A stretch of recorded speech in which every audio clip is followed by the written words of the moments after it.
Good evening, everybody, and welcome to Sporking News Podcast. My name is Scott, and this is our Monday night, A Dream of Streams, Winds of Winter Prediction stream, live stuff. Yes. Thing. And I'm exhausted, but we're still going to rock through this because we are doing Alayne I, the sample chapter, and it's a good one. It might not read as a good one, but I don't know even I could say that. It just doesn't seem packed with stuff, but it really is packed with information. And with us tonight, Jayne Theory. Hey guys, how's it going? And Stig Kenobi, or what we all like to actually call him, Stig, Stannis Baratheon Kenobi, first of his name. Yeah, Lord of Dragonstone, Master of Ships, King of Westeros, Lord of Storm's End, King of the Andals, the Rhoynar, and the First Men, Lord of the Seven Kingdoms, Protector of the Realm. All who deny that are my foes. Let no man claim ignorance as a defense. You'll all bend the knee or I'll destroy you. Isn't that right, Sir Davos? Isn't the King of the North? I screwed that one up even worse than usual. You failed me once, Bradley. I'm working on putting more authority into that thing. Yeah. You need more to get the Scott together. Yeah, I gotta I gotta figure out something that Stannis actually said, or Sir Davos actually says, because the only thing I could think of is King of the North, and that's from the show. So does that really work? I don't know.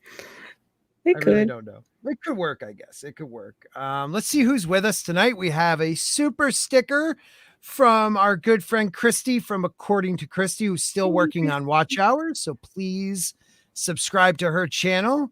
I don't know what it is. Does anybody see what the Is it According to Christy? Well, it's Christy, but what is it? What is the sticker?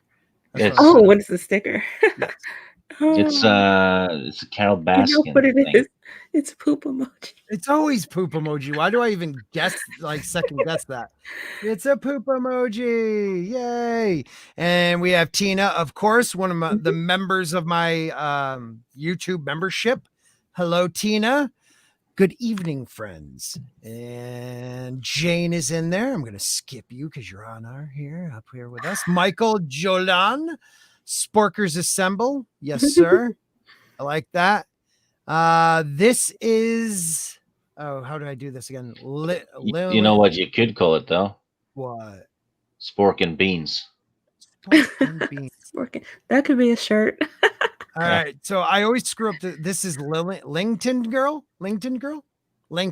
The Islington girl. Oh, I know. Islington. The Islington. Teslington girl. That is a dope. Teslington girl. Okay.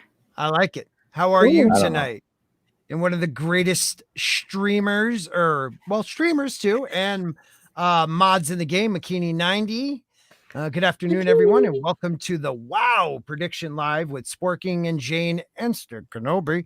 If you guys are enjoying these Mondays, Wednesday deep dives into all things go, that's Game of Thrones. I said go, even though it has a T, then smash that like button. Well, thank you, sir. You can tell I am tired this fine evening. And who else? I think I saw another sticker. It's a unicorn from Culture Casino, one of our Saturday night panelists, and also an excellent streamer of his own who I listened to his entire Sunday live stream. It was awesome. You guys got to check that out. He does a really, really good job. But I jumped ahead of a lot of people. We have Rennie A. Hey everyone. Rennie. Hey, Rennie. And I think I just saw, let's see who else we have. We have Brutal. My daughter's here, so I can't say that name. Hold on. Brutal, blah, blah, blah. I'll be right back. Give me a second. Just say hello to somebody. Okay. Jayne, take over. The Islington girl. Is that how you say it? I think that's how you say it. We'll wait for her to say something. Way to keep it going. That was great. No, I was trying to see something. I love you, honey. Bye. All right. Let's see. Another monster is here. Relax. I'm here now. Thank God. All right. Deviant Pork, aka Palanuki, is here. Who else do we have? Anybody else? I think that is all the people that have put their names in the chat. Okay. So and she says yes. Yes, Okay. it's the Islington girl. Islington girl. I like that. That's Sounds like actually kind of sounds like a horror movie. oh my god, it's the Islington girl. Yeah, I mean, no. I think No, I it feel like doesn't. it's like LinkedIn. Like she's LinkedIn, girl. I don't know. I dig it though. I like it. Yes. So, and Miss real Martin quick, Muses.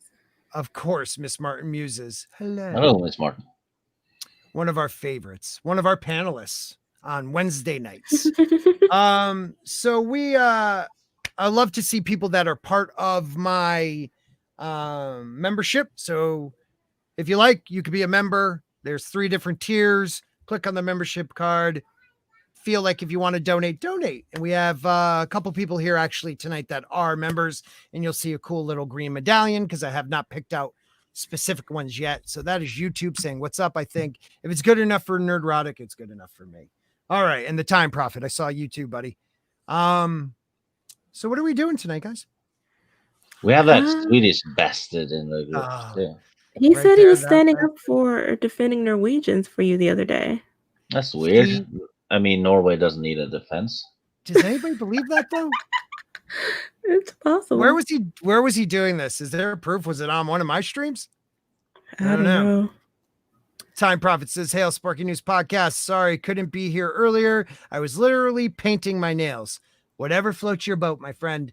You're here now. Okay. So Culture Casino. Yes, Culture Casino is here, and he hooked us up with a unicorn. So thank you, my friend.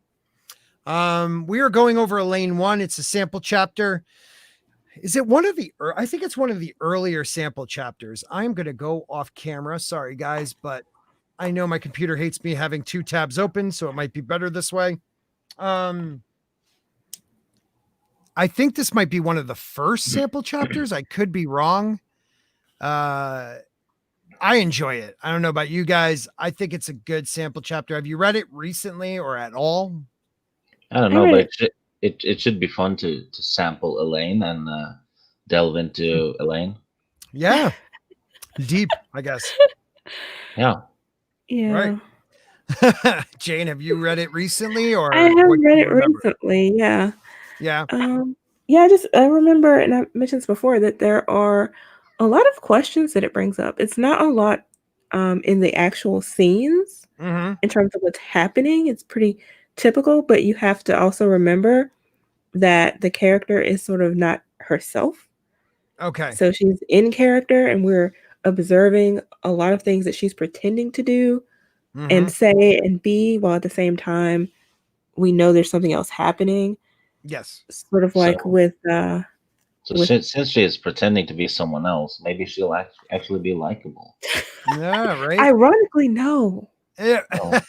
She's actually like snooty. I can't stand her. She's more annoying. She is, and she's like, we'll get to it through this, but it's not almost like she's even pretending. It's like she's believing now.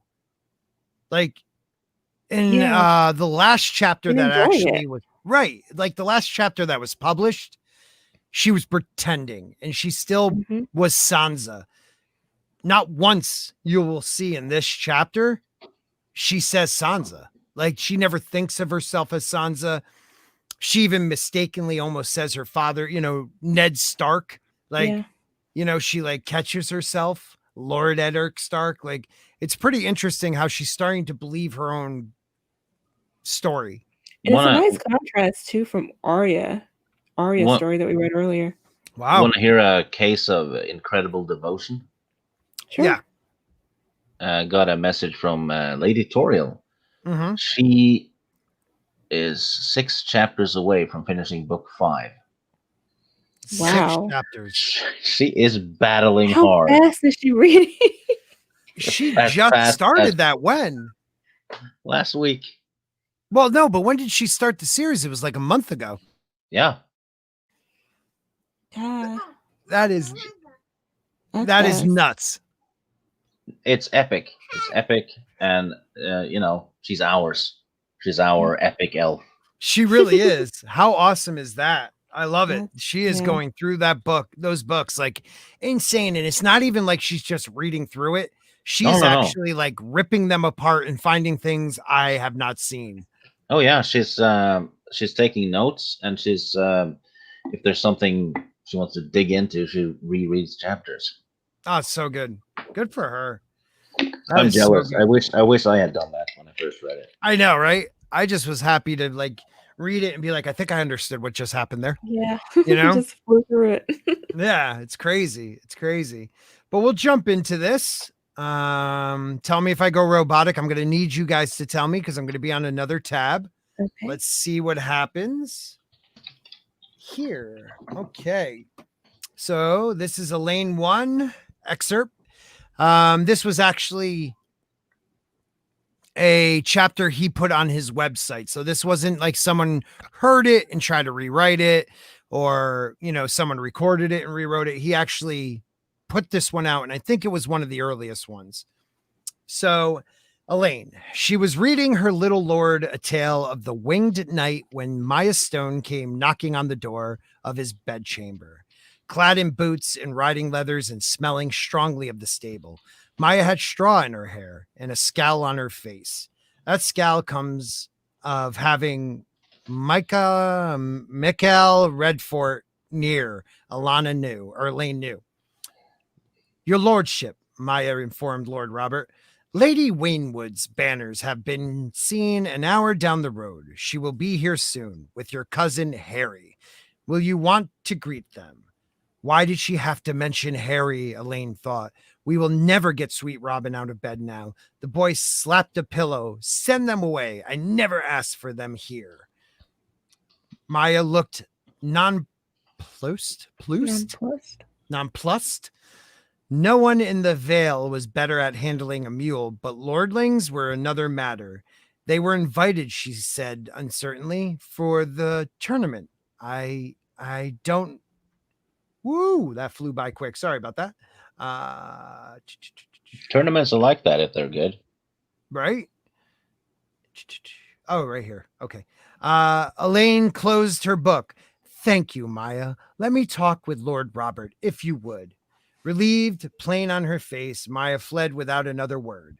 I hate that Harry, Sweet Robin said when she was gone. He calls me cousin, but he just waiting for me to die so he can take the Eyrie. He thinks I don't know, but I do.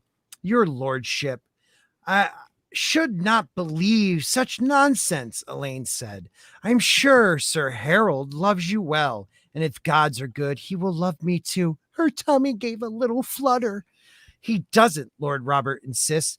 He wants my father's castle, that's all. So he pretends. The boy clutched the blanket to his pimply chest. I don't want you to marry him, Alayne. I am the Lord of the Eyrie, and I forbid it. He sounded as if he were about to cry. You should marry me instead. We could sleep in the same bed every night, and you could read me stories. No man could wed me so long as my dwarf husband still lives somewhere in this world. Queen Cersei had collected the heads of a dozen dwarves, Peter claimed, but none were Tyrion's. Sweet Robin, you must not say such things. You are the Lord of the Eyrie and defender of the Vale, and you must wed a highborn lady and father a son to sit the high hall of House Arryn after you are gone. Robert wiped his nose. But I want, she put a finger to his lip. I know what you want, but it cannot be. I am not fit wife for you. I am bastard born. I don't care. Bastard born. Bastard. She's a bastard in more ways than one. I don't care. I love you best of anyone. You are such a little fool, bitch. Your lord's bannermen will care. Some call my father up-jumped and ambitious. If you were to take me to wife, they would say that he made you do it, that it was no will of yours.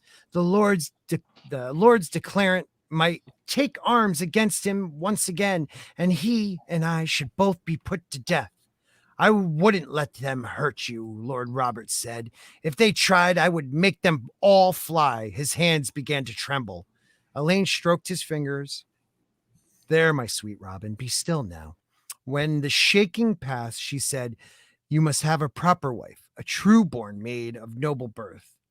No, I want to marry you, Alayne. Let's stop there for 1 second. Mm-hmm. So, again, if we remember, there was a tournament that they were riding down to the Bloody Gates last Alayne chapter. All right. And it's still an Alayne chapter. So no matter if a character is going under a different name, a different pseudonym, once they find themselves, their name is at the top of the chapter. It's like they took their name back, even if they're not using it. Alayne is still the name of this chapter. So Sansa seems to be diving deeper and deeper into the Alayne, like what was the word? Yeah, persona. Persona. Yeah. Instead of being Sansa, like you said backstage, what did you say about her and Arya? Well, I just thought it was an interesting comparison because Arya, we know, has not become her other alternate self. She makes fun of that character all the time. But here, it seems like Sansa is really trying to embrace it. But at the same time, she does slip up in her own mind and nearly in conversation from time to time. I wonder, would you say that maybe Arya is more anchored to her true self through the wolf? Yeah, you know what? That's a good point. I always have good points. Say that again. What was that now? I said, would you say that Arya is more connected to her true self still because of her connection to the wolf? Ooh. Because Sansa has no wolf, so she could Right. slip away from the Stark, right? It's all her fault. But she never really wanted to be a Stark either, so that's true. She always saw herself more as a Tully. You know, she never even admits that she has a bastard brother. Mm-hmm. So she's reading. Maya Stone comes in. There's straw in her hair, and Maya, announces that the Waynwoods are here with Harry. Why is there straw in her hair? Well, that's what I was wondering. What do you think? Was she I think someone shagged her in the barn. I do too. Oh yeah, I probably think that's what happened. I agree with that. And I know in one of the previous chapters, they even bring up somebody. Sansa brings up someone that Maya has feelings for. But what I find funny is she brings up Harry. Now, it seems that it's obvious you don't bring him up in front of Sweet Robin. And that the way that Sansa responds, Maya should have known that. Now, did she do that on purpose? Oh, I think it was on purpose. Right. Maya comes across, as one of those people who is very provocative. But the question is why? Well, that's what I'm asking. Yeah. Why? Is she working for somebody else? She has to be. Could it be Littlefinger just trying to, get Sweet Robin going? Could it be, Dorne? Like, it could be almost anybody. Like, who would want Robin to overreact? Who would want Robin to make a mistake? Right. I don't think it would be Littlefinger, though. It's probably someone working against him because he always has an adversary. Right. I think the girl had her heyday. Bow! I like that one. Who was the girl that Sansa rode down the mountain in the last one with? She was a Royce, I believe. Was that Miranda? Was it Miranda? No, Miranda's shoot. What is that? Miranda's in the TV show. Right. It's something like that. She's like a plumpish girl. She's very talkative, but the whole time she's talking to Alayne on the previous chapter. Yeah, it's Miranda. It's Miranda. Oh, okay. Mm-hmm. You could tell that is it Miranda Royce or is it? Yeah. Miranda Royce. You could tell she's actually fishing for information, and almost it seems like she knows it might be Sansa. Anyways, I think the Royces are against Peter because they would have been next in line to protect Robin and then really to be his regent. And that may be what's happening here. Maybe she works for them. That could be it. I'm telling you, like, think about it. There's Because always this would undermine, most likely this would undermine whatever Littlefinger's up to, because he doesn't know that they were invited. Sweet Robin doesn't. Right. I think they were keeping that from him, right? Trying to make sure he doesn't overreact and freak out. And so much for that. Right. Now, we get this whole part where Sweet Robin doesn't want Alayne marrying him. And she's hook, line, and sinker talking about this as if she is not one of the highborn ladies of the land. Mm-hmm. Yet she does bring up married to Tyrion. Even though she doesn't say like Sansa in the third person, she's actually saying like, my lord, if they find him. In the last chapter, she almost talked about Sansa in a third person. I don't know if there's like a mix here or she just slips. You know what I mean? Like, it's a slip for her to think of that. Because then she goes right back to Alayne. Do you think that the last time Sansa had any sense of safety was actually when she had her wedding night with Tyrion? Because he let her sleep on the bed while he slept on the couch, basically. He was... Right. It's like a moment of safety, really, one night of safety. Right. Well, I mean, she does feel safe here. We'll hear that later in this chapter. This is one of the only times in a very long time. She's been told to be careful, though, and watch her words and all that, so... But I almost think, like, she actually it's so buying into it. You know what I mean? Like, she wants this to be it. She wants to be Alayne.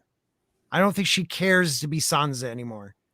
So you don't think that she cares about Littlefinger's plan to hide her basically until he can reveal who she is? She doesn't want to be revealed at all? I don't think she cares.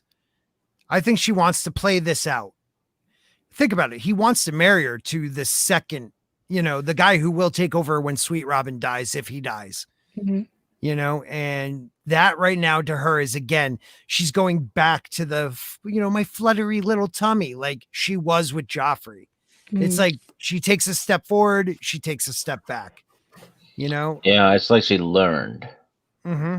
But still, Littlefinger, though, he obviously wants Sansa, but yet he keeps marrying her off. Right. Let me answer this real quick. Littlefinger is from the Fingers. The Fingers are actually in the Vale, I believe, aren't they? North of the Vale. North of the Vale. Or am I thinking of the Sisters? I don't think Sisters. Because he's saying that they're in the Riverland. And I know he was in the Riverlands growing up, but I thought he just warded there. Mason, you might be right there. I don't know. But that's why they call him Littlefinger, because he's from the Fingers. But go on. I'm sorry to interrupt you there, Stig. Where were you going with that? No, I think the Fingers is it's those little bits of land that sticks out north of Erie. Mm-hmm. Yeah, I believe so.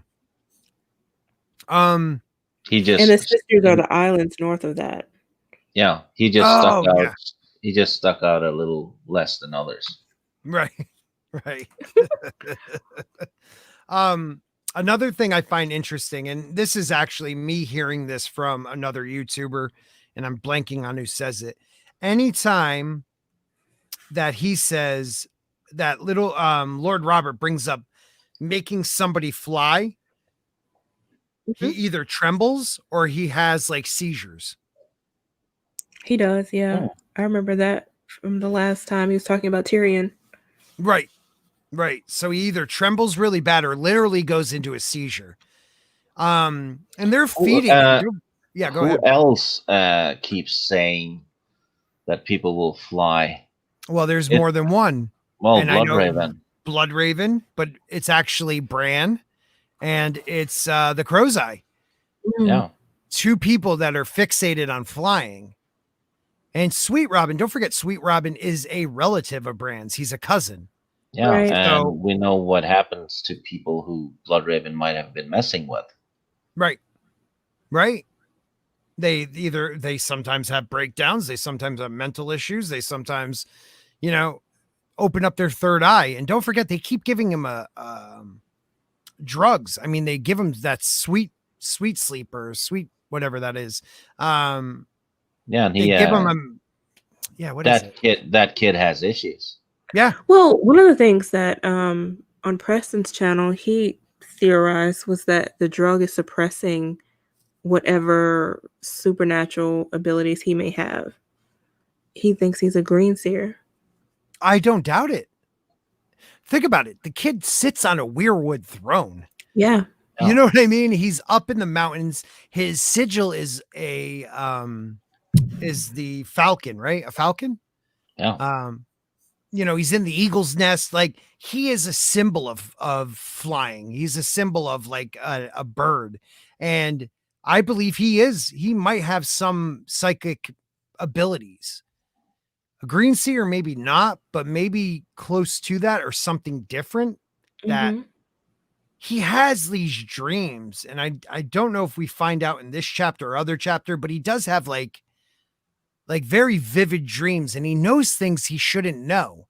Like, who's telling him that? And he certainly did not like Tyrion. Right. He sensed something about him. Yeah, they might give him Adderall and Ritalin. That could be true. But he knows Harry wants to kill him. Not kill him, but people want him dead. He knows he wants him dead. How does he know that if no one even talks about Harry around him? Well, to be fair, his mom could have filled him with ideas like that from birth. True. Everyone's jealous of you. They want to kill you, That is true. I didn't even think but of it he that seems way. to know it from a political perspective too. Right.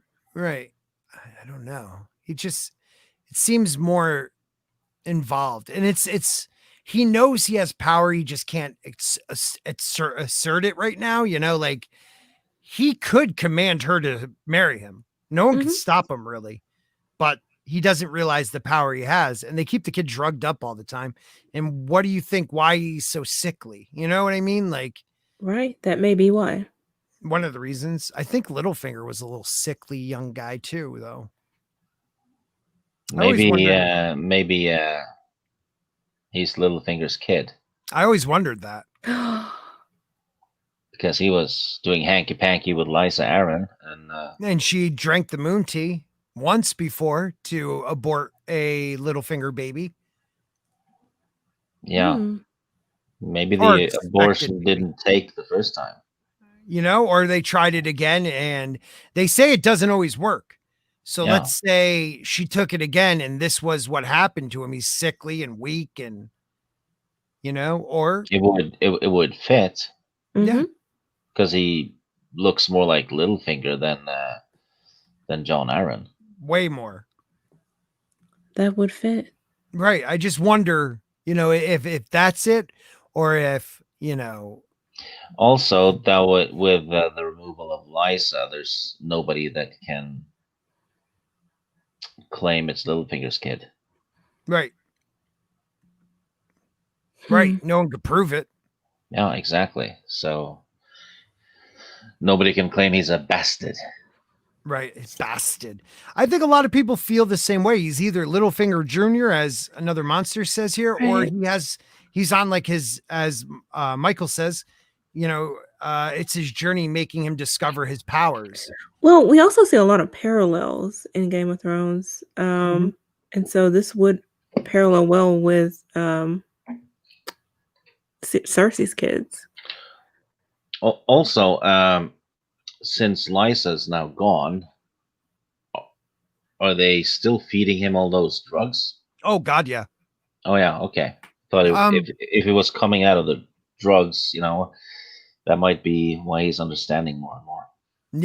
Yeah, he might be. I don't know how much he's still taking, but he's definitely still taking it. Why do you say Cersei's? I thought you were going to go a different way with that.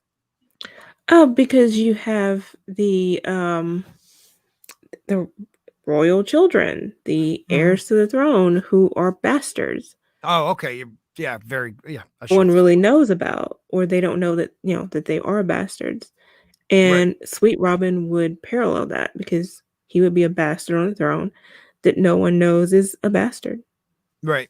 But if they just looked at them, if they just looked at all of them, they would see it. Right. I think he parallels a little bit of Jojen. You know, he's weak, he's sickly. You know, Jojen had a purpose, but the minute his purpose was over, he becomes Sweet Robin. And I wonder at some point if Sweet Robin gets a purpose, will he change? Because think of Jojen. He's a different character. Once they get to that cave, he sounds like Sweet Robin. He's all weak and whiny and paced. But he's also freaking out because he's seeing his death. Right. But I thought his death was... No, go ahead. Which I was just going to say, Robin also now is paranoid with his death. Right. Potentially. So. Right. Interesting. All these kinds of issues. Right. Busted. Is that what you're saying?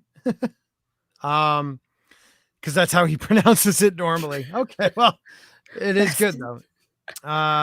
It's actually north of the Erie. Yeah, northeast of the Riverlands. Okay, so it is. All right, so let's read a little bit more and see where this goes. Let me just bring that up. Another thing, she calls him my Sweet Robin, which is sort of weird. Right. And manipulative. And she's actually moved from this is the first actual, I think, chapter she says my Sweet Robin. Before it was like Sweet Robin, Lord Sweet Robin, your Sweet Robin to my Sweet Robin. Now it's my this, my that. Right. Yeah. Sansa that, you know what? Thinking she's got control. Yeah. Oh God, I can't stand her. All right, let's see what happens with the robotic. Once your lady mother intended that very thing, but I was trueborn then and noble. My lord is kind to say so. Alayne smoothed his hair. Lady Liza has never let the servants touch it. And after she had died, Robert had suffered terrible shaking fits whenever anyone came near him with a blade. So it had been allowed to grow until it tumbled over his round shoulders and halfway down his flabby white chest. Wow, the way she explains this poor kid's body. Yeah. You know, it's like flabby, pimply. Like, damn, she's mean. She hates this kid. Oh, she really does. And he's the only one that actually truly cares about her. And her family. Right, and her cousin. Freaking Sansa. He does have pretty hair. If the gods are good and he lives long enough to wed, his wife will admire his hair surely. That much she will love about him. Any child of ours would be baseborn. Only a true-born child of House Arryn can displace Sir Harold as your heir. My father will find a proper wife for you, some highborn girl much prettier than me. You'll hunt and hawk together, and she'll give you her favor to wear in tournaments. Before long, you will have forgotten me entirely. I won't. You will. You must. Her voice was firm but gentle. Went robotic. The Lord of the Erie can do as he... Ah, crap. Am I robotic now? No. Okay, it must be when I just move it. All right. The Lord of the Erie can do as he likes. Can't I still love you, even if I have to marry her? Sir Harold has a common woman. Benjicot says she's carrying his bastard. Benjicot should learn to keep his fool's mouth shut. Is that what you would have from me? A bastard? She pulled her fingers from his grasp. Would you dishonor me that way? The boy looked stricken. No, I never meant Alayne stood. If it pleases my lord, I must go and find my father. Someone needs to greet Lady Waynwood. Before her little lord could find the words to protest, she gave him a quick curtsy and fled the bedchamber, sweeping down the hall and across a covered bridge to Lord Protector's apartment. Okay, so real quick, Benjakat, the fool, maybe he's the one telling him about Harry. Could be him, could be somebody else. All right. We can also see that she's lying to him. Yes. Here. Their child would not be base-born. Right. Now, granted, she's still legally married under the terms of their, the laws of their land and the faith they are in. But, I mean, come on. But it's not who she is. She's Alayne. Exactly. It's ridiculous. It's like you are Sansa of House Stark. And pretty much right now, without anybody knowing it, your child is the heir to Winterfell. Right. And truly, your child is the heir at the moment because her uncle is imprisoned, and the Blackfish is the one in charge of Tully lands right now. You would also be the heir of Riverrun and the Riverlands. So if he married Sansa, he would be in charge of 3 separate kingdoms in Westeros. Exactly. That's pretty crazy.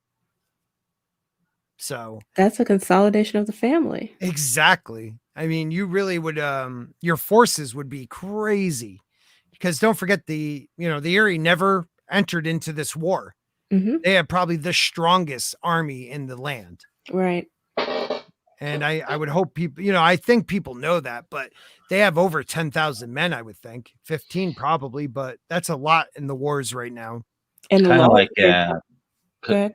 Kind of like Switzerland, because surrounded by Alps, neutral.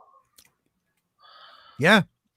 I mean, and who would stand against him? I mean, law or no law, they could all declare their independence together.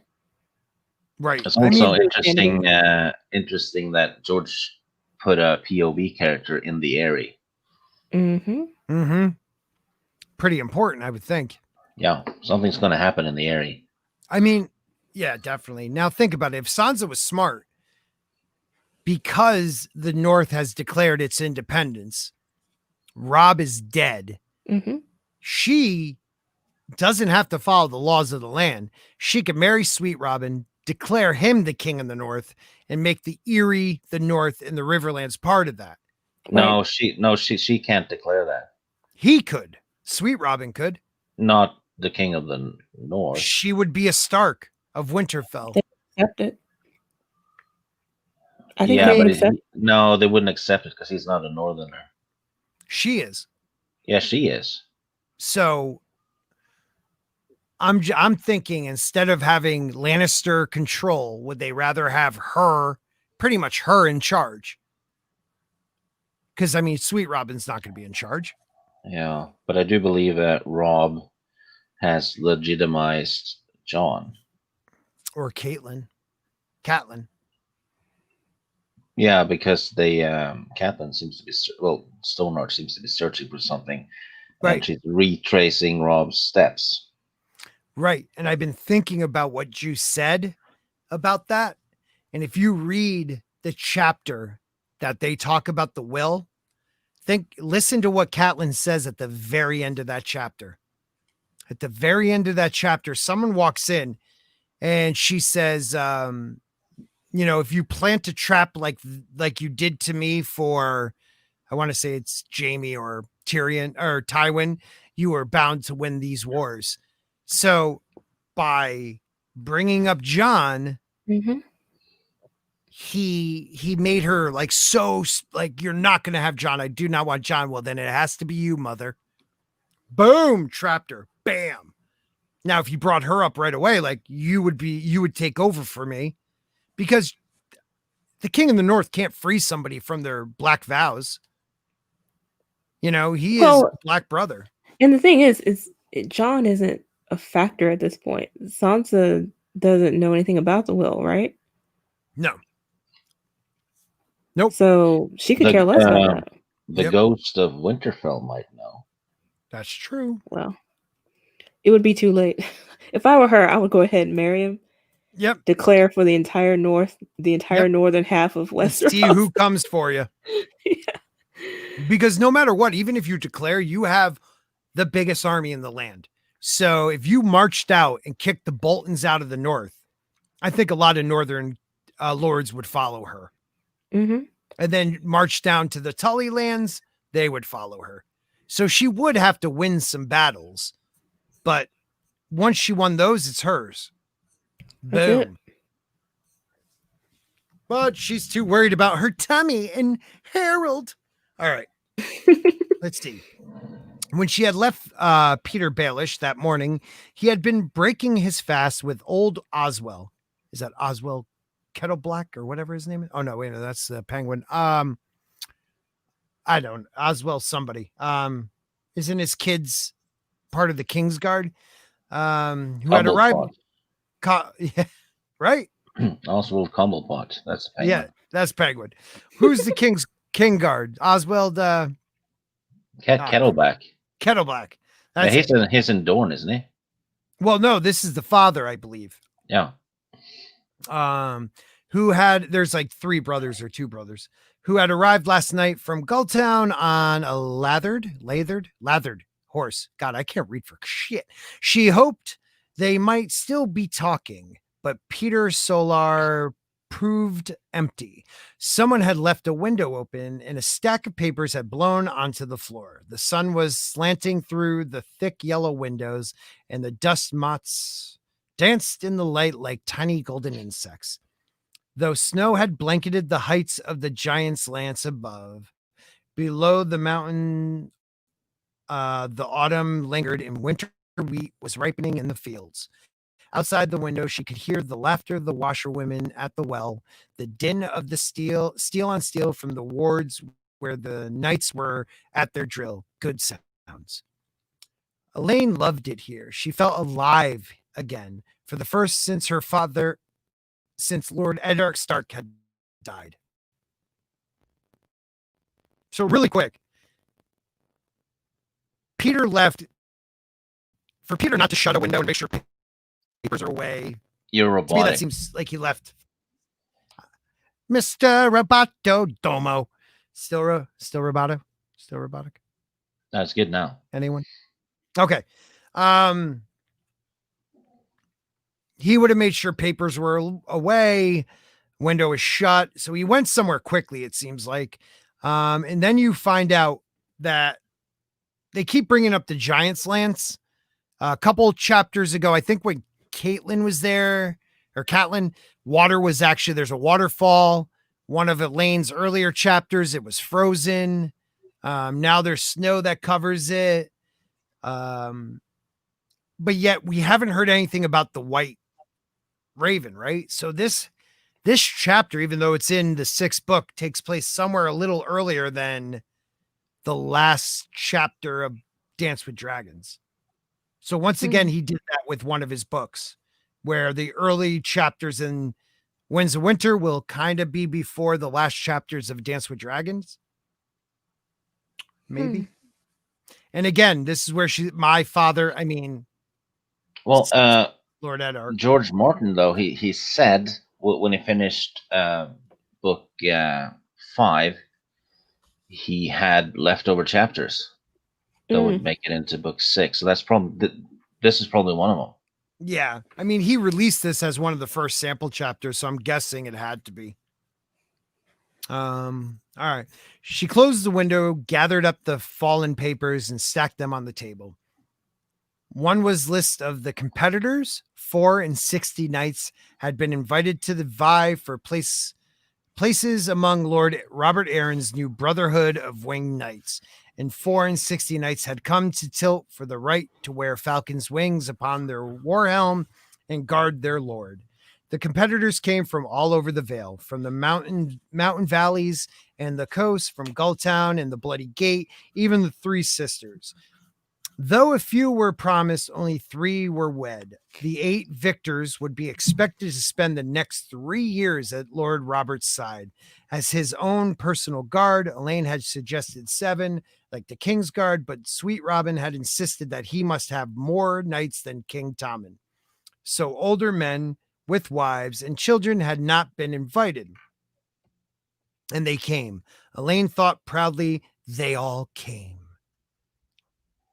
Why proudly? Why is she proud? Exactly. Like, she's pretending to be Alayne.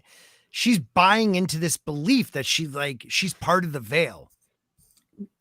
Yeah. Once again, she loves it there. Like, I mean, like you just read, she loves it there. She feels alive again. This is all what she wanted. Okay, so she left. She hated being in Winterfell, wanted so badly to be in King's Landing. Mm-hmm. Look what happens there. Now she's in the Vale. She doesn't think about Winterfell. She doesn't care about the North.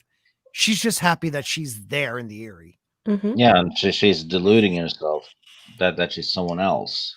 So that's probably why she likes it. She's living a dream. Yeah, she's basically just acting. Right.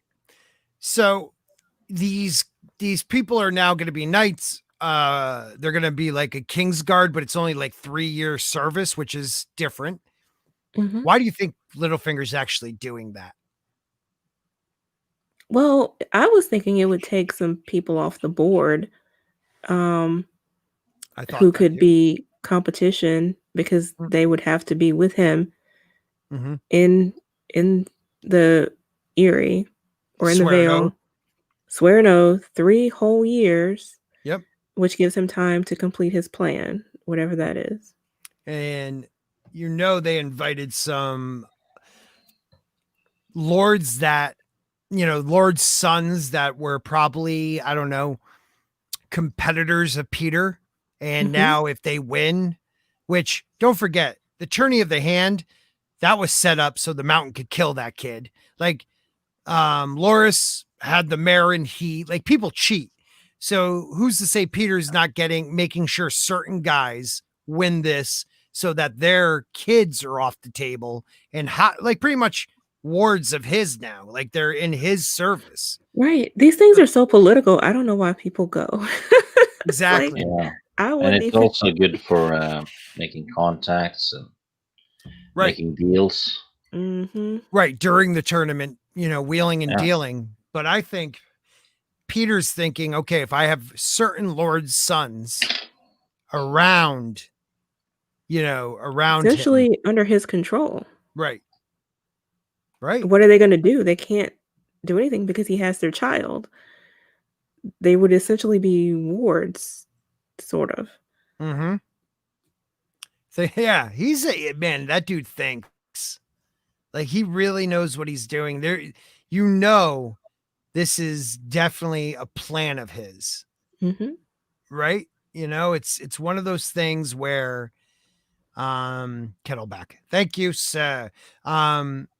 He's maneuvering, and I'm not doubting later in one of the next chapters we're going to find out that he has certain guys planned to win this. But it's so funny. It's so funny that Sansa thinks it's her idea. Oh, of course. Of course. You're so stupid. She is. She really, like, has she learned anything? No. I thought, like, in the Winds of Winter, we would get that darker Sansa type thing, but I just think she's a moron. Yeah. She aggravates the shit out of me. I don't know. But for her being a Stark, I would want her dead by now. Yeah. Yeah, I agree with that. What about you there? Lord, I was about to say Renly. Oh my God, Lord Stannis. Yeah, toss her out the moon door. Toss her out the goddamn moon door. I'm with you on that, bro. So sick of her. So sick of her. All right, let me jump back to the other page and read. I would actually trade Sansa to get Shay the funny whore back. She was less annoying. Right? It was less annoying. Shay the funny whore. That's great. Oh man, that's awesome. Oh, it's Kettle Black. I've been saying Kettle Black too. It's Kettle Black. I've been thinking it was Kettle Back too. Oh crap, we're I all guess I saying never Kettle really Black. saw it. Is That's Sander funny. going to show up somehow and snap her out of this charade? Oh, He is not that far from her though, but he's currently digging graves, it seems. well, that's what we all believe. I mean, it's pretty obvious that that's probably the truth of it, right? Yeah. You can tell that something is going to snap her out of it because she's too comfortable. So Anybody who thinks they have a good life gets snapped out of it in these Right. stories. Yeah. It's the truth. Anyone who feels like they're safe. Look at Dany. She felt safe with Drago. Pretty much anybody, literally anybody who felt safe. Yeah. As soon as you feel Screwed. safe and comfortable and you enjoy your life, it all falls apart. Even Craster, he felt safe and happy. Right. And he should have. He was in the middle of nowhere. The only one who's actually safe, as far as we know, is Howland Reed. Because he stayed the hell away from everything. He's the smart one. He is. No, you're right. He's like, fuck this. I have fried frogs and stuff. He went back home and he was just like, y'all can have it. Yeah. Yeah. Enjoy. But you're right. I mean, I didn't even think about that. You're right. Howland Reed. He is the worst bannerman ever, if we got to think about it. Why? Where is he? Minding his business. Minding his business. His best friend got his head chopped off. He didn't tell him his to go son down got there. killed and his head chopped off. Where is he? He sends his kids. He did not take Bran to somebody who might be the enemy. But here's the thing: his kids had an important mission. He may know more about this than we do, but as far as Ned is concerned, he never told him to go down there. Also, man. if you think about it, he also got rid of the annoying teens. So that guy has to be in heaven. He's just there with his, I suspect, very good-looking wife. Very good-looking wife.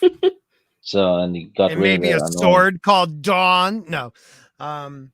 Yeah. So he's doing everything right. Bet you he's really good at making sandwiches too. By now, frog sandwiches. Yeah. Fried frog sandwiches. Yeah. Those are actually probably good. They're probably delicious. Yeah. Totally. I would love to see the neck. I would love to see the marshlands. I don't know if we're ever going to see them, but I mean, they say, was it Greywater Watch? I mean, it actually like moves. It sounds like Louisiana. Actually. Yeah, it's Louisiana. You'll feel like you're at home, people. Yeah, I would go there. All right. It had fallen out just as Peter said it would the day the Raven flew. They're young, eager, hungry for adventure and renown. Lysa would not let them go to war. This is the next best thing. A chance to serve their lord and prove their prowess. They will come, even Harry the heir. He had smoothed her hair and kissed her forehead. What a clever daughter you are. He's a perv. It was clever. The tourney, the prizes, the winged knights, it had all been her own notion. Lord Robert's mother had filled him full of fears, but he always took courage from the tales she read him of Sir Ardis Arryn, the winged knight of legend, founder of his line. Why not surround him with winged knights? She had thought one night after Sweet Robin had finally drifted off to sleep, his own Kingsguard to keep him safe and make him brave. And no sooner did she tell Peter her idea that he went out and made it happen. He will want to be there to greet Sir Harold. Where could he have gone? She's also dumb for this reason. And this wasn't my idea, but it made perfect sense. She wants him to have a Kingsguard. Wouldn't that be perceived as a threat to the actual king? I mean, the minute he look, who's the only other people that had guards? Renly declared himself king. Dany declared herself queen. So anybody who has a guard around her, or blood riders, whatever way you want to think of it, they are declaring themselves kings. And I don't see Cersei taking that lightly. Right. But of course, Sansa's not thinking that far ahead. Nope. And Peter must know it's going to happen. So is he prepping for war? Or will he be able to talk his way out of this one too? We don't know. All right. Alayne swept down the tower stairs to enter the pillared gallery at the back of the great hall. Sorry, wrong pipe. Below her, serving men were setting up trestle tables for the evening feast, while their wives and daughters swept up the old rushes and scattered fresh ones. Lord Nestor was showing Lady Westling his prized tapestries with their scenes of hunt and chase. Speak among yourselves for a second. Okay. We will speak among ourselves. Yeah, I'm just going to hack up a lung for a second. I drank something. Wrong pipe. You want me to read? I will read. The same panels had once hung in the Red Keep of King's Landing when Robert set the Iron Throne. Joffrey had them taken down, and they had languished in some cellar until Peter Baelish arranged for them to be brought to the Vale as a gift for Nestor Royce. Not only were the hangings beautiful, but the High Steward delighted in telling anyone who'd listen that they had once belonged to a king. Peter was not in the Great Hall. Alayne crossed the gallery and descended the stair built into the thick west wall to come out in the inner ward, where the jousting would be held. Viewing stands had raised for all those who had come to watch, with 4 long tilting barriers in between. Lord Nestor's men were painting the barriers with whitewash, draping the stands with bright banners, and hanging shields on the gate the competitors would pass through when they made their entrance. At the north end of the yard, 3 quintains had been set up, and some of the competitors were riding at them. Alayne knew them by their shields: the bells of Belmore, green vipers for the Linderleys, the red sledge of Breakstone, House Tullet's black and grey Piley. Sir Michael Redford sat 1 quintain spinning with a perfectly placed blow. He was one of those favored to win wings. Peter was not at the quintains, nor anywhere in the yard, but as she turned to go, a woman's voice called out, "Alayne!" cried Miranda Royce from a carved stone bench beneath a beech tree where she was seated between 2 men. She looked in need of rescue. Smiling, Alayne walked toward her friend. Miranda was wearing a gray woolen dress, a green hooded cloak, and a rather desperate look. On either side of her sat a knight. The one on her right had a grizzled beard, a bald head, and a belly that spilled over his sword belt where his lap should have been. The one on her left was no more than 18 and skinny as a spear. His ginger-colored whiskers only partially served to disguise the angry red pimples that dotted his face. The bald knight wore a dark blue surcoat emblazoned with a huge pair of pink lips. The pimply gingered lad countered with 9 white seagulls on a field of brown, which marked him for Shet of Gulltown.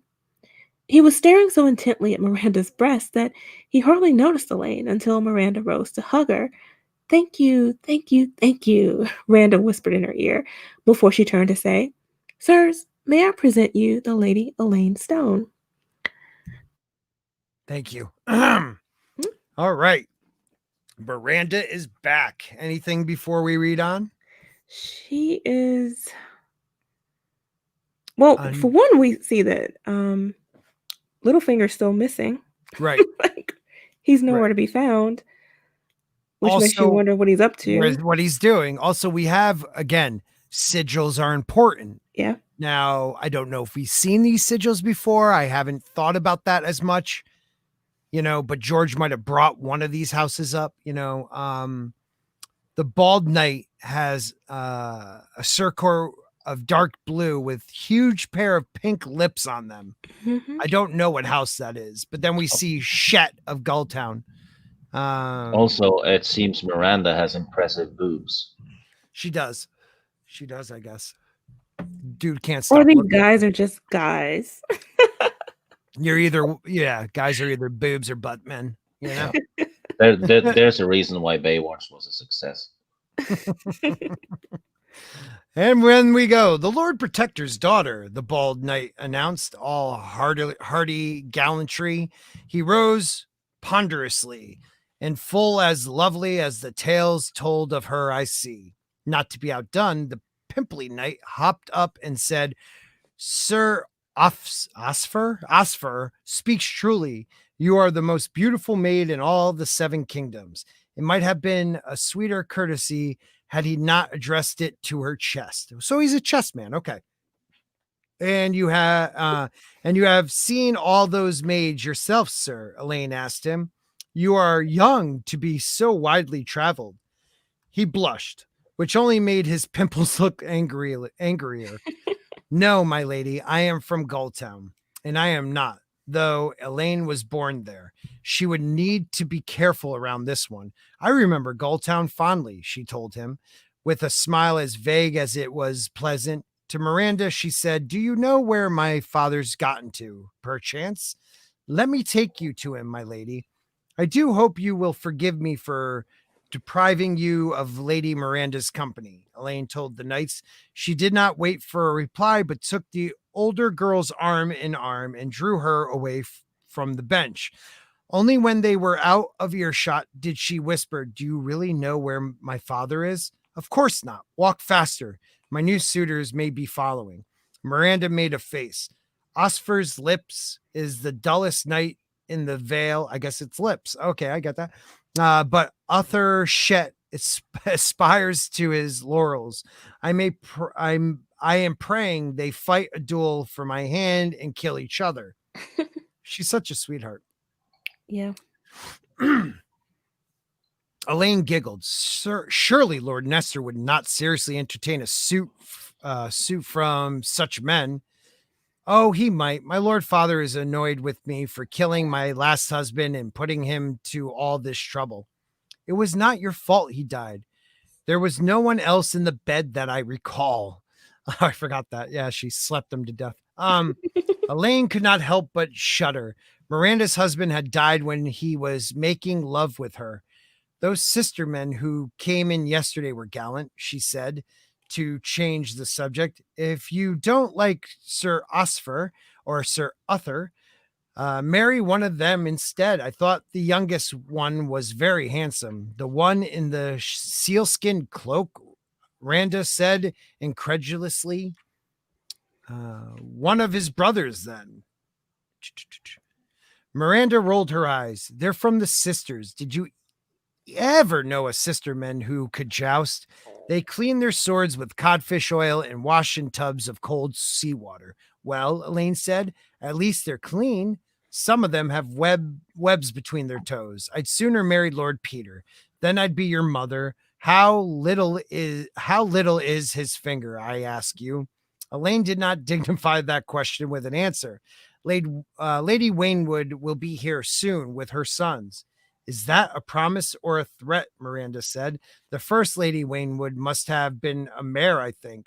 How else to explain why all the Waynwood men are horse-faced? If I were ever to wed a Waynwood, he would have to swear a vow to don his helm whenever he wished to. I'm not going to say that because I'll get demonetized for this stream. F me and keep the visor closed. She gave Alayne a pinch on her arm. My Harry will be with them, though. I noticed that you left him out. I shall never forgive you for stealing him away from me. He's the boy I wanted to marry. So, couple things there. Miranda, very outspoken, right? Yeah, very outspoken. But also, I mean, she shags people to death. Yeah, shags him to death. He was probably too old. Right. And also she was supposed to marry the heir.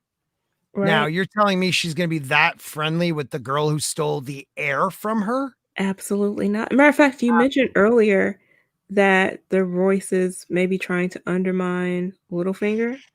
Yep. I'm wondering if that has to do with this guy from Gulltown too.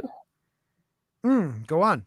Meaning if she knows who Alayne is, or she suspects who she is, then this may have been another attempt at trying to catch her in a lie or catch her slipping up to undermine that I'm plan. telling you, she is trying to catch her. Because it's not a coincidence. Right.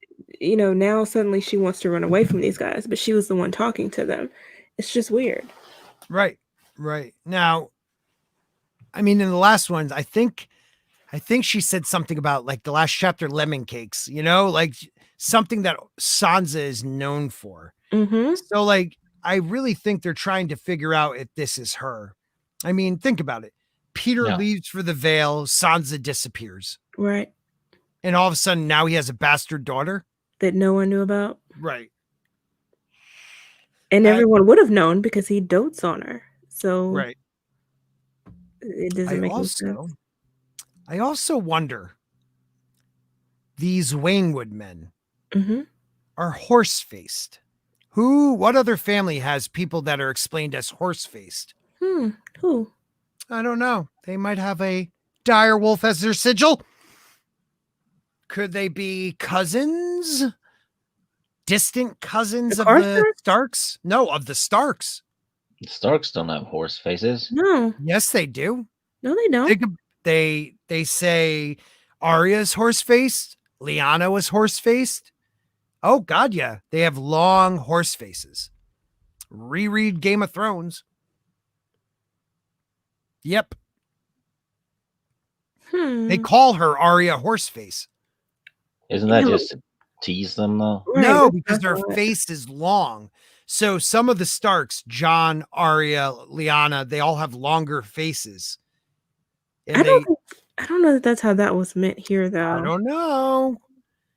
I mean, do you ever wonder, the Starks have been, around for thousands of years, and there's like 5 of them left? So Starks had to move out, had to marry people in other areas.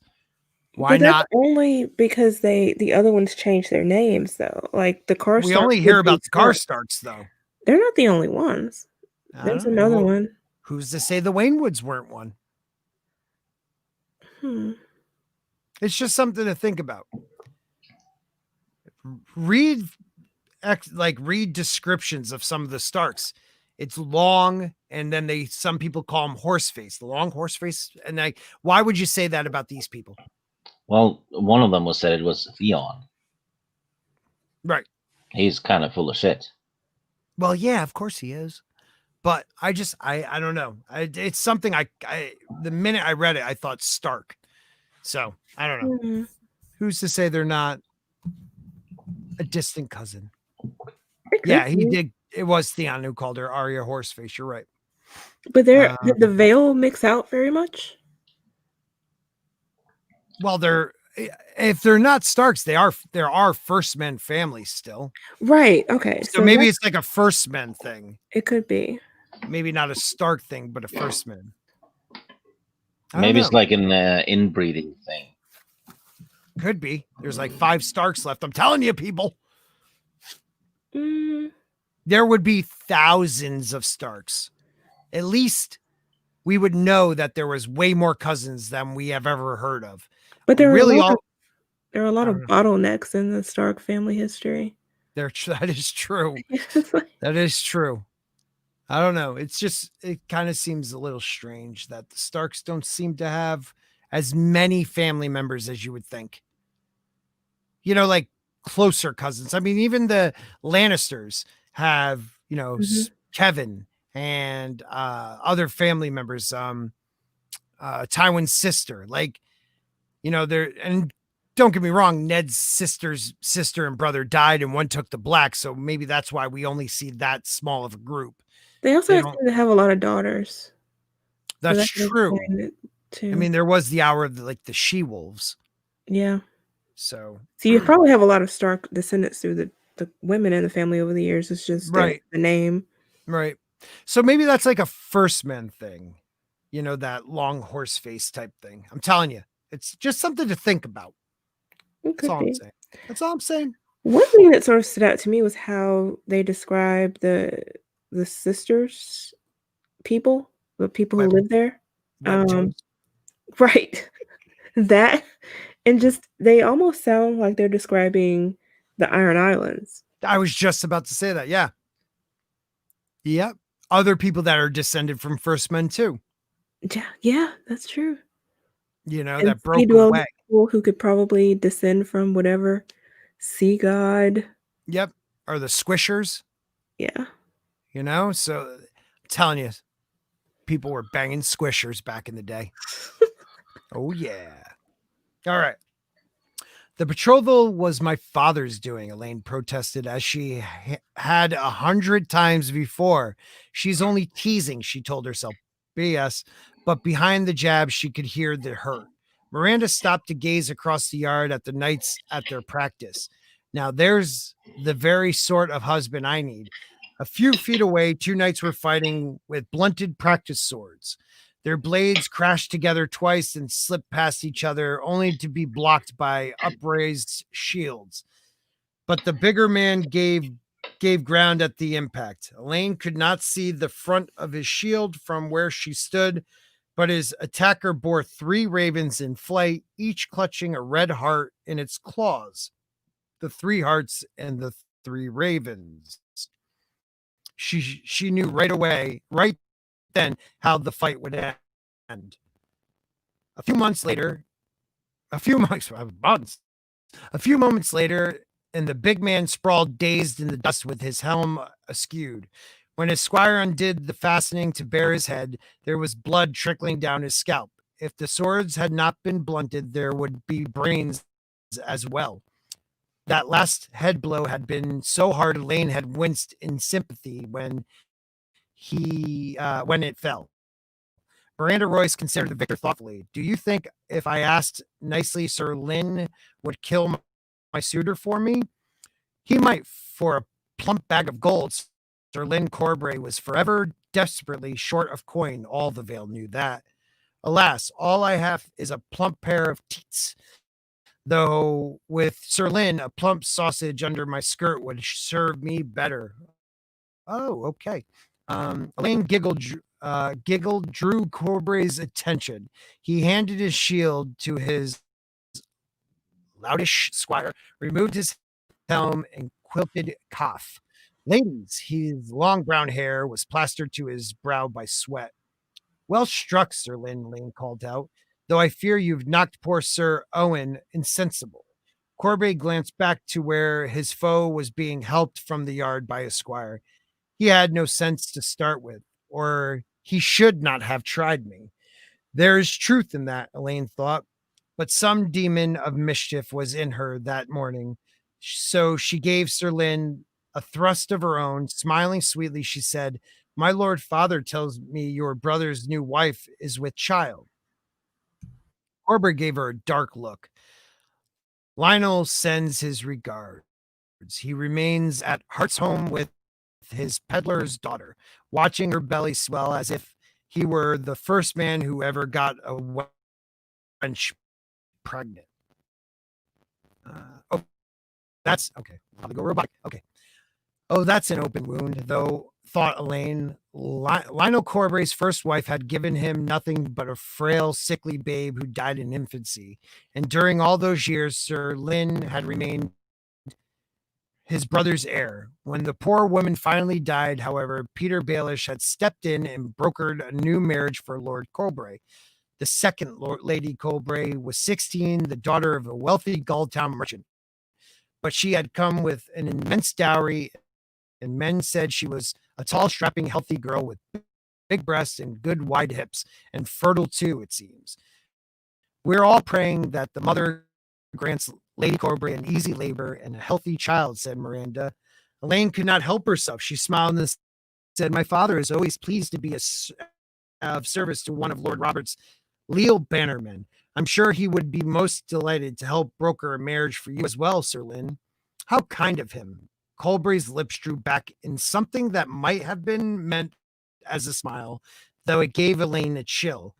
But what need have I for heirs when I am landless and like to remain so? Thanks to our Lord Protector. No, tell your Lord Father I need none of his brood. So he seems a little pissed. The venom in his voice was so thick that for a moment she almost forgot that Lynn Cobre was actually her father's catspaw, bought and paid for. Or was he? Perhaps instead of being Peter's man, pretending to be Peter's foe, he was actually his foe, pretending to be his man, pretending to be his foe. Is that the first time we've heard the word catspaw in a long time? In a long time.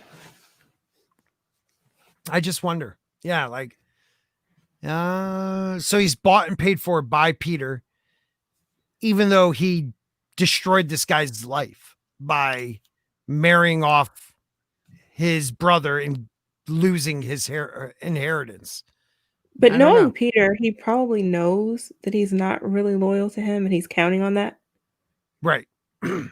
Or he has a plan to kill off everybody else. I don't know. Yeah. He's going to use this guy's, with a guy being broke, no land, and not an heir anymore, and use it against him somehow. Because Peter just uses, he's a user. All right. Just thinking about it about it was enough to make her head spin. Alayne turned abruptly from the yard and bumped into a short, sharp-faced man with a brush of orange hair who had come up behind her. His hand shot out and caught her arm before she could fall. "My lady, my pardon if I took you unaware. The fault was mine. I did not see you standing there.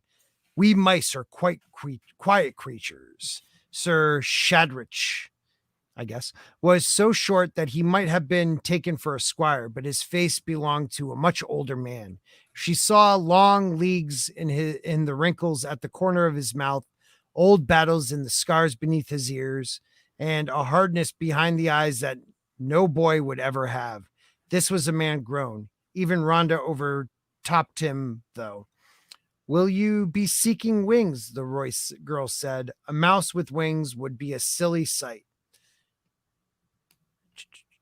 "Perhaps you will try the melee instead," Alayne suggested. The melee was an afterthought, a sop for all the brothers, uncles, fathers, and friends who had accompanied the competitors to the gates of the moon to see them win their silver wings.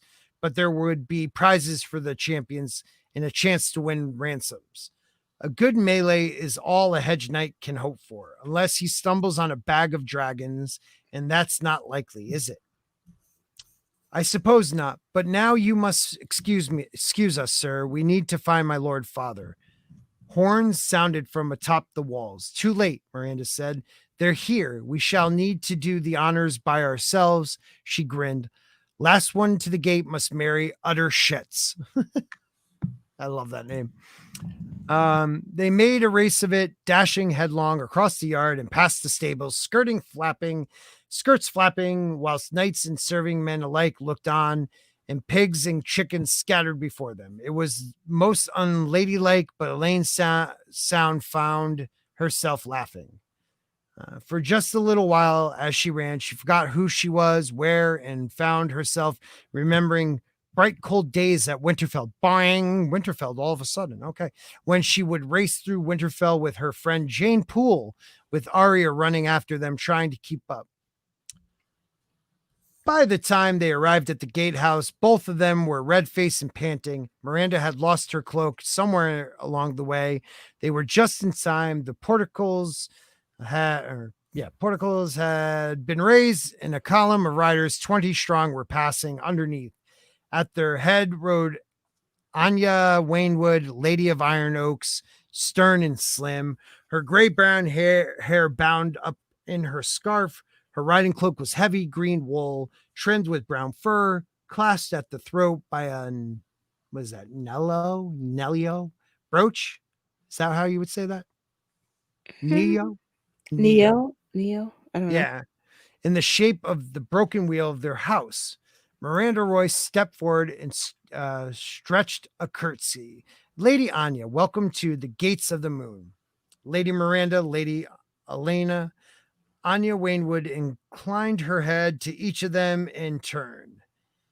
"It is good of you to greet us. Allow me to present my grandson, Sir Roland Waynwood."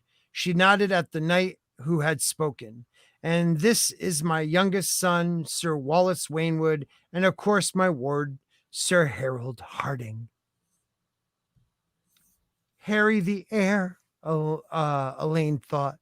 My husband to be, if will he have me? A sudden terror filled her. She wondered if her face was red. Don't stare at him, she reminded herself. Don't stare, don't gape, don't gawk. Look away. Her hair must be a frightful mess after all that running. It took all her will to stop herself from trying to tuck the loose strands back into place. Never mind your stupid hair. Your hair doesn't matter. It's him that matters. Waynwood's.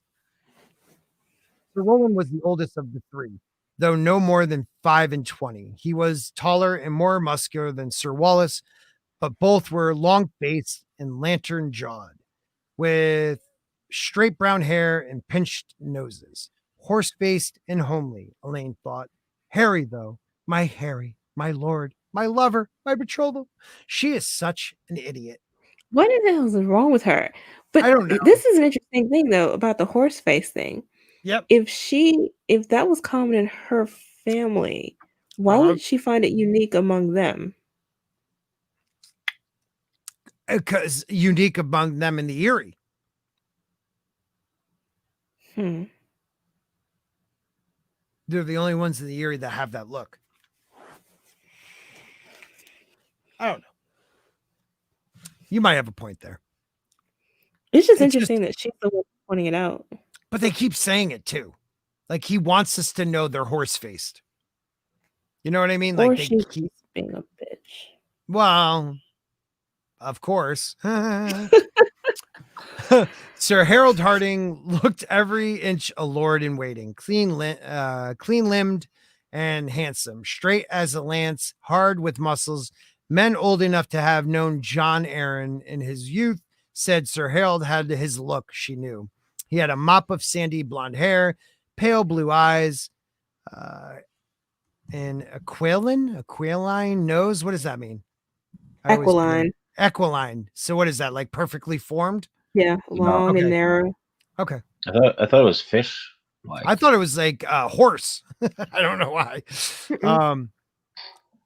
Wine. Yeah, fish nose. Maybe. Joffrey was comely too, though. She reminded herself, a comely monster that what he was. Little Lord Tyrion was kinder, twisted though he was. At least for once, her brain made her think, don't just think about how good looking he is. He could be a freaking monster. Finally, like it pops into her head. That blows my mind. All right. Harry was staring at her. He knows who I am, she realized, and he does not seem pleased to see me. It was only then that she took note of his heraldry. I can't read for shit.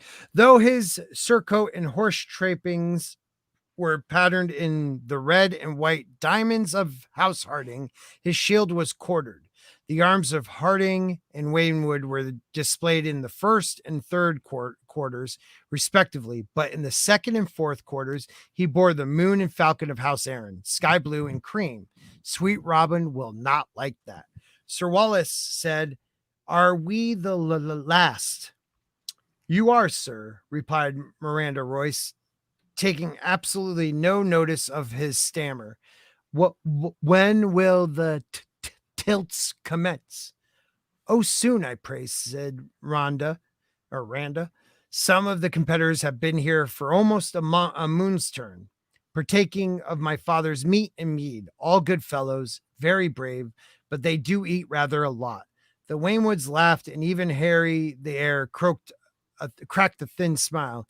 It was snowing in the passes, else we would have been here sooner, said Lady Anya, whatever. Had we known such beauty awaited us at the gates, we would have flown, Sir Roland said, though his words were addressed to Miranda Royce. He smiled at Alayne as he said them. To fly, you would need wings, Randa replied, and there are some knights here who might have a thing to say concerning that. I look forward to a spirited discussion. Sir Roland swung down from his horse, turned to Alayne and smiled. I had heard that Lord Littlefinger's daughter was fair of face and full of grace, but no one ever told me that she was a thief. You wrong me, sir. I am no thief. Sir Roland placed his hand over his heart. Then how do you explain this hole in my chest from where you stole my heart? He is only teasing you, my lady, stammered Sir Wallace. My nephew never had a heart. The Waynwood's wheel had a broken spoke, and we have my uncle here, or nuncle here. Sir Roland gave Wallace a whap behind the ears. Squire should be quiet when knights are speaking. Sir Wallace read, I am no more a squire, my lady. My nephew knows full well that I am a dubbed. Alayne suggested gently, dubbed, said Sir Waynwood gratefully. Rob would be his age if he were still alive. She could not help but think, but Rob died a king, and this is just a boy. My lord father has assigned you a room in the East Tower. Lady Miranda was telling Lady Waynwood, but I fear your knights will need to share a bed. The Gate of the Moon were never meant to house so many noble visitors. Whew, how much more is this? You are in the Falcon Tower, Sir Harold, Alayne put in, far away from Sweet Robin. That was intentional. She knew Peter Baelish did not leave such things to chance. If it pleases you, I will show you to your chambers myself. This time her eyes met Harry's. She smiled just for him and said a slight prayer to the maiden. Please, he doesn't need to love me. Just make him like me. Just a little.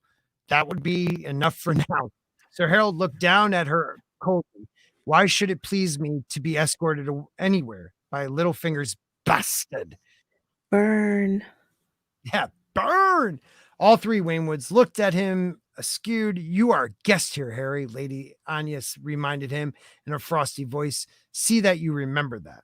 All right, I need a break. Woo! So things are going well. What do you guys think of everything that was just read? Wow, I mean, it was just, yeah, that part was kind of funny because she was in love with him, so she thinks, and to basically get slammed like that, I almost think she took it personally.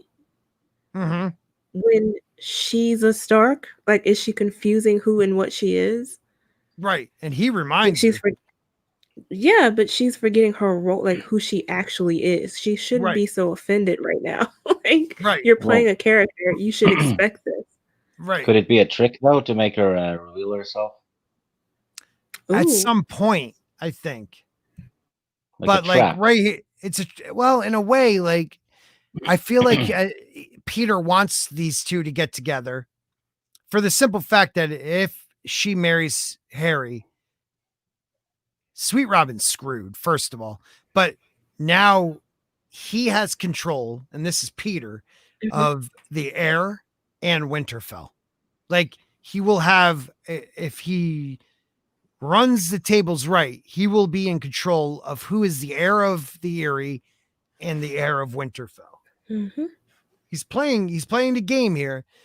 And later on in this chapter, and we'll have to come back to it next week because I can't read any more of this, but I do want to read A Lady's Armor is Her Courtesy. I don't understand why she isn't in the game. Like, she's being used like a chess piece. Once again. It's like, girl, when are you going to wake up and realize the power you have right now? You are the North. Right. Like, how are you not leveraging that for yourself? It just doesn't make any sense. She's so stupid. She hasn't learned anything. She literally has not learned anything. All of this has been for nothing. Right. All of it has been for nothing. Like, I don't understand it. Now, will she learn more as we go on? I know the rest of this chapter. She actually does use some femininity, but she has to like learn it from Peter. Which is bizarre because she grew up a lady. Like, she's always read about ladies and princesses and queens and all of this. How was she not able to step into that role herself now that she essentially is that? Right. Like, there you go. Just like you were just saying, she slips back into Sansa at weird times. You know, she forgets that Alayne wouldn't put herself forward like that, and she got slapped down. Like, first of all, where's Peter? Like, this is supposedly this is what he's trying to connect these two. So first of all, he's trying to get the heir of the Eyrie to marry his bastard daughter. Right. Wouldn't you think he would be there? And it wouldn't happen in this environment. They never would have met this way. No. It would have been much more formal, prearranged. It's almost like a bunch of kids just got together, and of course they're insulting one another. Right. And that's not how this is supposed to work. Right. Well, I mean, this dude just rode probably a long distance. He's not in the mood for any courtesy. You're seeing that he's probably a dick. You know, like, I just think for some reason, there is a reason he's not there. Peter wanted it to go this way. Because if he really wanted this to go right, he would have been there to control the narrative. But to what end? Well, that we don't know. But if it is his end to get them to marry. If he wanted them to get together, I don't know how this is. I don't know. I kind of wonder if this meeting, the way it happened, was intentionally to undermine what he's trying to do. Right. But he's nowhere to be found, so, you know. I don't know. It is strange. If he's nowhere to be found, he planned that. He knew, look, maybe he sent Maya. You know, there's a reason why Alayne was told they're going to be there in an hour. And he was not able to be found. And where the hell was he? She went everywhere he should be. So if he intended for this meeting to happen and he knows how Harry is, did he want her to not like him anymore? Or have a bad first impression? I don't know. You know, like, I don't know. You would think if this was that important of a meeting, he would be there. She's making obvious mistakes by acting like an equal to Miranda, right? Like, if she was smart, isn't exactly helping the situation. Well, so someone's obviously there as his proxy. You know, since he's not there, he would have someone there in his place, eyes and ears open, and all that. That's true. Well, I know another monster. He is here in this chat. I'm pretty sure it's this chapter. I don't think there's two Alaynes, is there? I know that he shows up and talks to her and, like, you know, fondles her a little bit. We'll read about that next week. We'll finish this chapter. Like, fondles her and, like, tells her, like, you know, use your feminine wilds, make him want you by not, you know, feeding into what he wants. I mean, he's not the greatest guy. Pervy. Yeah. It is very pervy. So maybe that was the motivation. If Harry had a bad impression of her or made her feel that way, that gave him what he needed to make her become more sexual, basically, in terms of her outfits and how she dressed, how she walked, how she communicated, which feeds into his perversion. Right. He's a little sicko. He's such a perv. But maybe, you know, like, or he wanted her to fail. You know, he wanted her to fail so that when he gives her the advice, she does what he says. Yeah. Yeah. Because I do like what this LinkedIn girl says. Like, you know, she fell into a trap. Miranda's probably setting her up too, because Miranda wants him. So, you know, let her meet him, not impress him, make her feel bad, and then control the narrative. Send her out there to use her femininity, hook, line, and sinker. When will this girl ever learn Oh, that she's just a goddamn pawn? She's so stupid. Oh my god! I don't think she will learn. I think this is going to be her downfall. I don't think we're going to get a dark Sansa. No, I don't think. I think she's going to make it all the way to the end, though.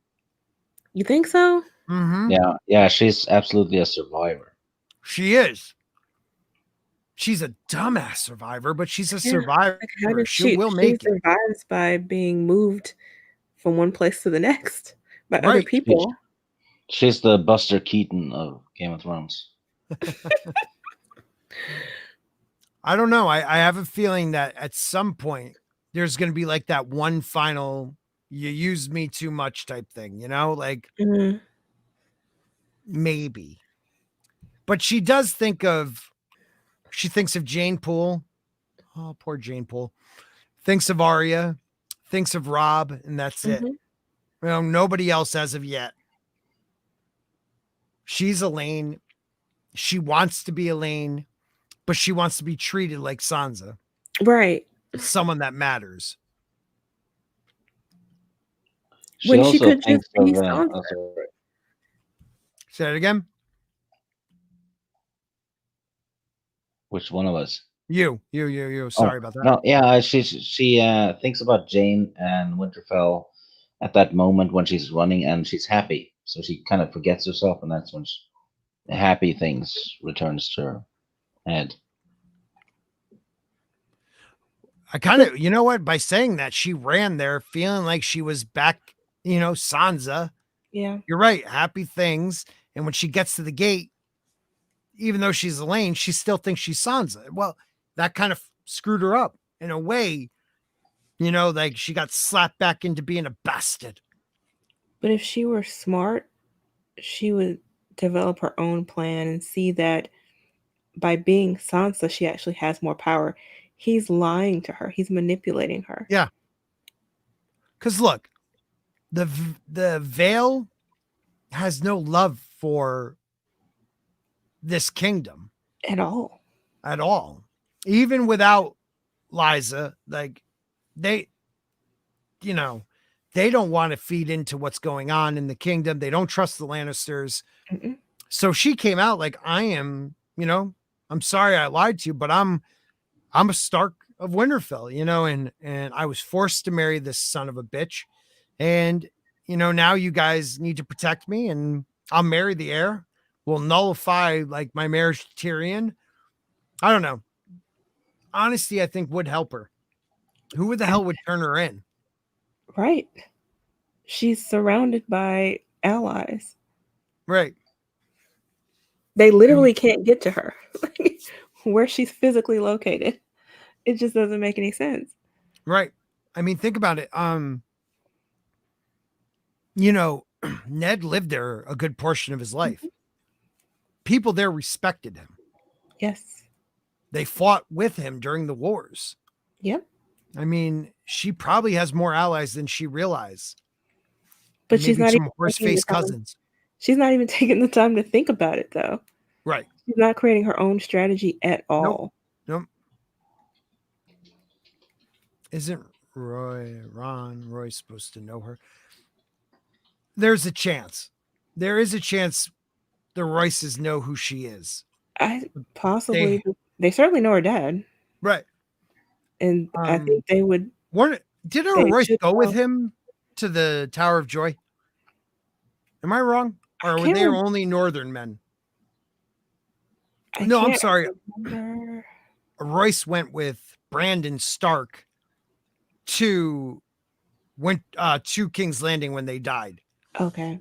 I think that's what it was. Like he was friends with, like the Eyrie knows the Starks that well. Well, but they were fostered up there. So people up there knew them, who they were, their family and all. Right. I mean, well, only Ned was fostered there, but he traveled and visited. Robert was up there. No, Robert, but I'm talking about Brandon Stark. Okay. Good question from Palpatine there, though. Huh. Interesting. Very good question. If she knew. Do you think? Well, I mean, it was known that he ran the mountain clans during the war. Yeah. And we haven't seen the mountain clans in a long time. Can you imagine that? And they know they know Tyrion is honorable because they got what they bargained for. Exactly. And all she has to do is describe Tyrion and all that if it comes to that. And right. Wow, man. Can you imagine her taking over like the clans and having them fight for her? That would be awesome. Oh, she's probably gonna have them braid her hair and stuff. Yeah, that'd be nice. She's with axes. She's so dense. Yeah. Yeah, I agree with you. Let's go pick flowers. They're on to her. They know who she is. They know that she is not Littlefinger's daughter. I mean, come on. Right. How the hell would that all of a sudden, hey, by the way, Gulltown, I had a bastard. Daughter who's spoiled. Yeah. Just the same age as Sansa Stark that disappeared when I left. Would you say they're not that gullible? Ooh.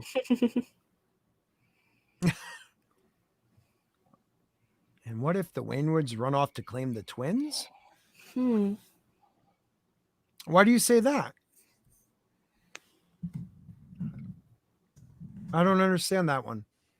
I mean, explain yourself, Explain yourself, Tobamas. Because I know, I mean, the twins are still, they're still Frey country. All right, let's read a couple more. You have to remember Sansa has been surrounded by enemies and abused for so long. The idea of being with allies is probably something that she's not even considering. I hate myself for defending her. No, you got a point. Technically, though, she hasn't been abused that long. It was like a half a year. Was it only that long? A half a year? Yeah, something like that. Yeah, I guess you got to. Well, if you think about it, she was in King's Landing way longer than anybody else. But yes, I mean, actually abused was probably a half a year. I think the abuse started when the wolf was killed, though. Yeah, that's true. So probably a year at least.